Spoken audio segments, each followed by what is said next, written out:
estações terrestres. A 10ª parte dos terremotos passa por aqui. Alguns sem importância ocorrem todas as semanas e grandes terremotos em uma média de 1 por século. Em 1923, Tóquio foi completamente devastada.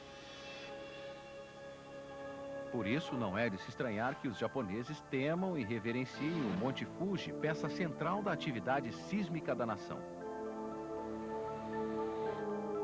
Existe a crença de que no Monte Fuji mora o Deus do Sol, protetor do povo japonês. Essa proteção deve ser invocada com frequência. Os terremotos podem derrubar fogões acesos, que causam enormes incêndios nos edifícios.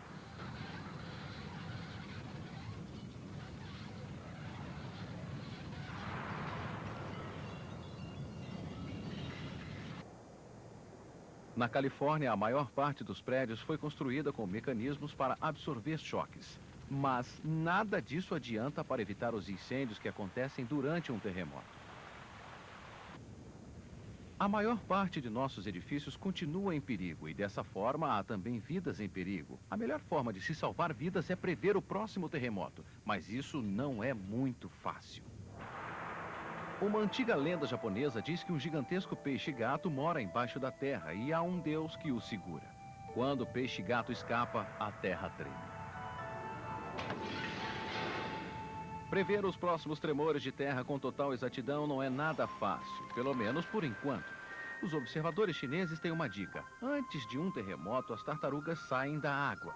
Os tigres ficam quietos e os pandas seguram a cabeça e gemem. Ao que parece, os animais têm melhores sensores que os nossos, pelo menos por enquanto. Mas nossa habilidade para medir a atividade sísmica da Terra vem se aprimorando continuamente. Hoje em dia, temos a escala Richter para medir a intensidade dos terremotos.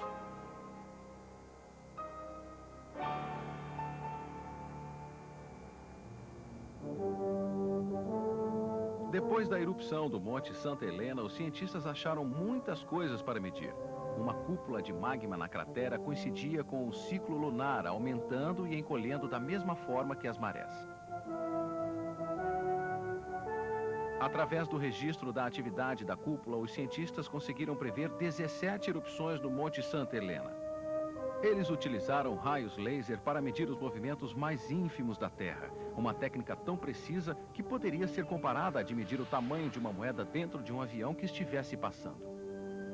Para conhecer realmente um vulcão, os cientistas chegam mais perto do que qualquer um de nós gostaria de estar. Thomas Jagger foi um dos primeiros vulcanólogos. Em 1912, ele construiu o observatório no Monte Kilauea, no Havaí. Não se pode chegar muito mais perto do que isso.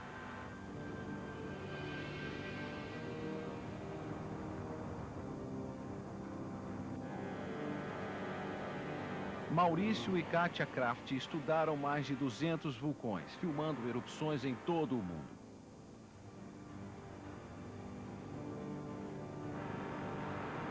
A vulcanologia é uma atividade muito perigosa.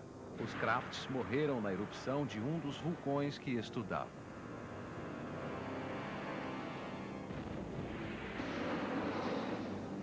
Existem alternativas para a observação direta dos vulcões feita por seres humanos. Dante é um robô de 8 pernas equipado com transmissores de vídeo. Em 1994, Dante entrou em um verdadeiro inferno.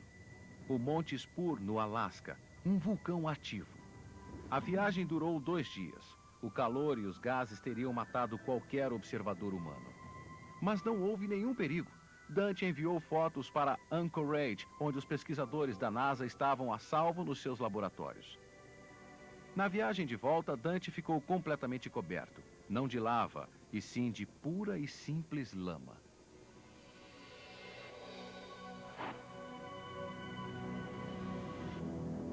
Os vulcões vêm sendo observados por robôs e radar. O Monte Etna, na Itália, é medido por radar lá do espaço, utilizando-se a mesma tecnologia aplicada para a observação de vulcões mais distantes.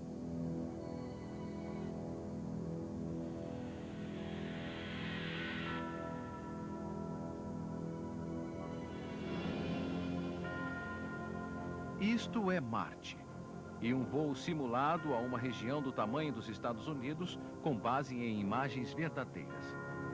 Todas as ilhas do Havaí caberiam dentro desta imensa cratera no coração do vulcão Olympus Mons.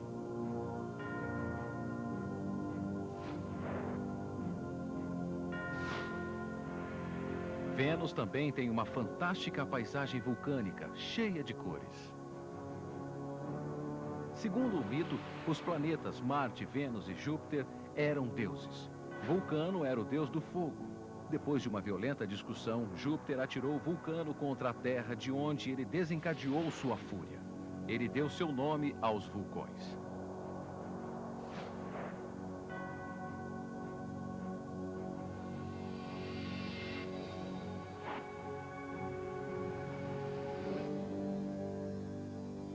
Vulcões lendários permanecem através dos tempos na cultura popular, em todo o planeta. Em Java, os religiosos hindus acreditavam que o deus Brahma criou o mundo e fez sua morada no coração de um vulcão, uma das montanhas de fogo de Java. Uma vez por ano recebe uma homenagem em um festival baseado em um antigo acontecimento da religião hindu. Houve uma vez um rei e uma rainha que pediram filhos a Brahma e ele prometeu realizar o desejo deles se lhe dessem um filho como pagamento. Mas os felizes pais esqueceram sua promessa. O deus furioso roubou um menino deles e o levou para morar com ele, bem no fundo de sua cratera. Na Irlanda existe a crença de ter sido São Patrício quem converteu a maior parte da população ao cristianismo, embora alguns vulcões distantes também sejam merecedores de algum crédito.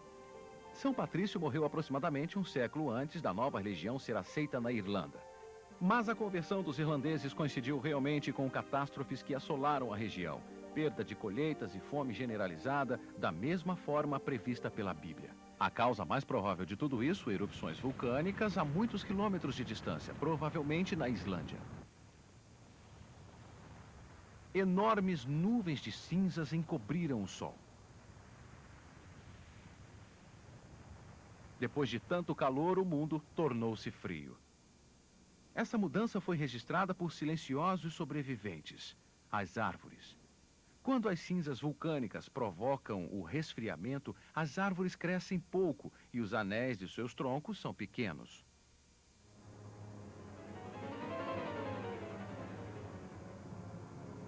Quando a lava passa, a natureza guarda o registro e se recupera.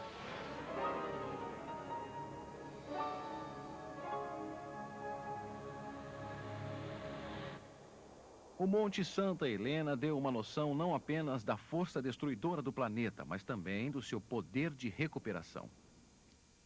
Pequenos roedores foram encontrados nas encostas das montanhas, no primeiro verão depois da erupção. Estavam muito longe das terras não atingidas para poder ter caminhado até lá, portanto, tinham sobrevivido. Houve também outros sobreviventes.